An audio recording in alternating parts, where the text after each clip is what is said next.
E aí, galerinha do Here's aí, tudo certo com vocês? Vamos lá para mais um videozinho de revisão?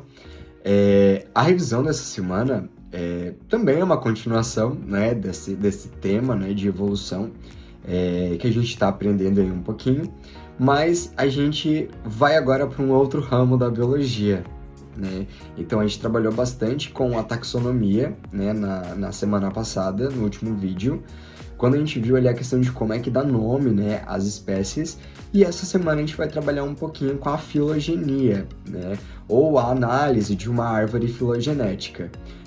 Primeiro de tudo, né, essa criação desses clados, a criação dessas árvores filogenéticas, elas têm como objetivo principal encontrar, né, uma relação evolutiva ou explicar uma relação evolutiva entre espécies diferentes, de onde veio, por quê, o que aconteceu, quais foram as mudanças, em que ponto, né, teve essa divisão. Então a gente vai hoje fazer um pouquinho da análise, né, de uma árvore filogenética. A gente vai identificar o que significa cada ponto, né, aí dentro dessa árvore.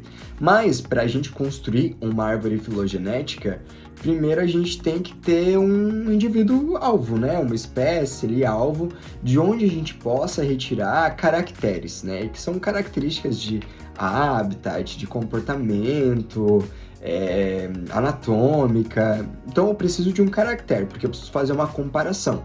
Se eu vou construir uma árvore filogenética, fazendo relação entre espécies, eu preciso comparar elas. Então eu tenho que ter um caractere aí. Aí eu botei aqui, por exemplo, né, aqui para vocês, uma árvore filogenética dos cetáceos, né, ou pelo menos de alguns cetáceos, né. Para quem não sabe, é o grupo aí a qual pertencem as baleias, os golfinhos, as belugas, né, os mamíferos aquáticos, né, conhecidos. E aí aqui, né, um exemplo de caractere seria essa mandíbula com dente ou sem dente. Então tem um caractere. Então eu vou juntar ali indivíduos que são daquele mesmo grupo ou daquela mesma espécie, que a gente vai chamar de grupo interno, mas eu preciso de indivíduos que sejam diferentes, né, ou próximos, para que seja o grupo externo. Por exemplo, tem aqui as baleias, né, os cetáceos, que são mamíferos aquáticos. Vamos comparar com o tubarão, então, né, que é diferente, mas lembra um pouco, né? Faz algumas pessoas acharem que baleia é peixe, por exemplo. Então vamos usar isso como comparativo. Até a questão da dentição aqui, por exemplo, né? E aí quando eu percebo ali do B, né, ali do Basilosauride, esse primeiro, ele tem dente ainda, e o dente vai sendo perdido. Então a gente acaba criando ali uma hipótese de homologia. Por quê? Porque a gente vai meio que assumir que tudo derivou, né, da mesma característica, que uma não tem dente porque ela teve, mas perdeu. Então é meio que uma hipótese aí de homologia, que tem a mesma origem, lembrando vocês, mas não necessariamente na mesma função, o órgão aqui.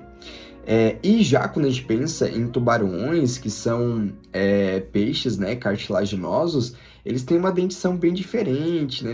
Eles têm uma placa escamosa lá, né, que forma os dentes, né, dos tubarões. Então tem uma origem totalmente diferente aqui da dentição dos cetáceos, que seria o nosso grupo externo. Beleza, então só para vocês entenderem aqui, para eu criar essa árvore filogenética, eu preciso ter uma espécie, um grupo de indivíduos, um grupo de indivíduos que eu possa comparar, e um caractere, um alvo. É uma cor do olho, uma cor da asa, uma nadadeira, então eu vou escolher um caractere. E aí vamos lá. Sempre na ponta ou na base da nossa árvore filogenética, a gente vai ter o último ancestral ou ancestral mais antigo. E aí a gente tem aqui dois casos, né, que a gente vai fazer uma avaliação. Então vocês estão vendo ali que está escrito apomorfia e plesiomorfia. Vamos supor ali que a gente tinha um ancestral onde tinha dente, do cetáceo ali que tinha dente, né, tinha dentição, tinha os dentes aparentes. E aí deu origem, né, a várias espécies, né, teve ali seus descendentes, e essas novas espécies, né, derivadas ali do ancestral, mantiveram o dente. Então, preservou a característica ancestral. Quando preserva a característica ancestral, a gente chama isso de plesiomorfia. Então, continuou com dente. Mas algumas espécies acabaram surgindo e surgiram sem o dente. ou seja, uma novidade ali na característica, né? A ausência da dentição. Quando surge uma novidade evolutiva, é uma característica que deriva, né, da ancestral. Então lembrem que a gente tem um caractere aí. Então uma característica que derivou da ancestral, tinha dente, agora não tem mais dente. Então é uma novidade evolutiva. A gente chama isso de apomorfia. E as apomorfias normalmente elas são encontradas nos nós, né? Justamente o que faz separar ali uma espécie da outra, assim como a plesiomorfia. Beleza? Então, se a característica se manteve em descendentes daquele ancestral, plesiomorfia. Se o ancestral deu origem a novas espécies que teve uma alteração numa característica, a gente chama de apomorfia.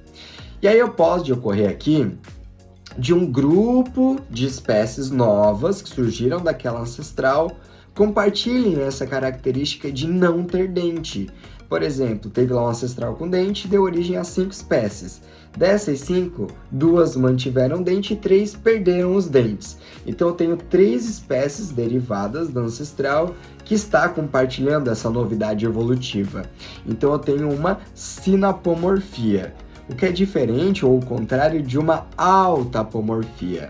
Uma autapomorfia é quando um grupo final, um táxon final, acaba tendo uma característica diferente. Aí eu vou usar a própria baleia, né? Os cetáceos são exemplos clássicos, né? São os únicos mamíferos que, né, estão lá debaixo d'água, por exemplo, né? Um grupo de mamíferos isolado. Ou mais específico que isso, morcegos são as únicas espécies de mamíferos que voam. Então é uma característica derivada, a gente tem, né, os braços aqui, as digitais, que nos morcegos, né, dá origem ali às suas asas, a capacidade de voo. Então a gente vai chamar isso de autapomorfia. E aí dentro de uma árvore filogenética, por conta dessas características, a gente pode organizar os indivíduos em grupos. E temos 3 grupos, né, em relação ao seu ancestral, que é um grupo monofilético, um grupo parafilético e um grupo polifilético. Qual é a diferença? Vamos pensar um pouquinho aqui comigo. Eu tenho lá um ancestral vertebrata, né? Ou o ancestral dos vertebrados. Todos os indivíduos dentro desse clado, peixes, anfíbios, répteis, aves e mamíferos, têm vértebra. Então, o que significa ser um grupo monofilético? Tem um ancestral e todos que têm uma característica, e todos os seus descendentes vão ter essa característica também. Ninguém vai perder essa característica. Então, quando eu tenho lá vertebrados e todos os representantes de vertebrados têm a vértebra, eu tenho ali um grupo monofilético. Agora vamos pensar em outro grupo. Eu tenho ali um ancestral reptília. Tá lá, o ancestral reptília lá no azul, tá? Que tá pintadinho de azul ali. O ancestral reptília, ele não inclui só répteis, por exemplo, né? A gente percebe que o grupo das aves está lá dentro, deriva desse ancestral, ou seja, as aves, assim como cobras, lagartos, crocodilos, jacarés, derivam desse ancestral reptília, mas nem todos são répteis. Ave é ave, certo? Então, quando alguns grupos não se enquadram dentro daquela característica do ancestral, a gente chama isso de grupo parafilético, porque um grupo fica paralelo, né? Fica de fora. E o que seria um grupo polifilético, então? Um grupo polifilético, ele basicamente não tem uma relação evolutiva. Pode ter derivado ali de uma convergência evolutiva, né? Que é quando uma característica aparece em 2 grupos diferentes, seja por uma reversão, seja por uma novidade que aparece em ambos os grupos. Mas vamos pensar aqui, o que seria, né, um grupo polifilético? Então já o próprio nome já diz, tem mais de um ancestral, então não tem essa relação evolutiva que teria se derivassem todos do mesmo ancestral. Então a gente tem ali o ancestral reptília, onde estão as aves, e o ancestral ali dos mamíferos, né? Que são 2 ancestrais diferentes. Tem aves e as aves e os mamíferos compartilham uma mesma característica, mesmo não sendo do mesmo ancestral, tendo ancestrais distintos, que é a homeotermia. São dois grupos, né, de animais aí que conseguem manter, né, constante a temperatura interna do corpo. Então eu fiz aí um apanhado para vocês de pontos, né, de análise em árvore filogenética, quando a gente falou, né, ali um pouquinho das apomorfias, plesiomorfia, sinapomorfia, autapomorfia. E aqui a gente falou dos grupos, né, que são formados nessas árvores filogenéticas. Grupo monofilético, um único ancestral para todos os representantes, né, todos os representantes compartilham a mesma característica desse ancestral. Grupo parafilético, quando alguns grupos dentro desse clado não compartilham, né, a mesma característica que o ancestral.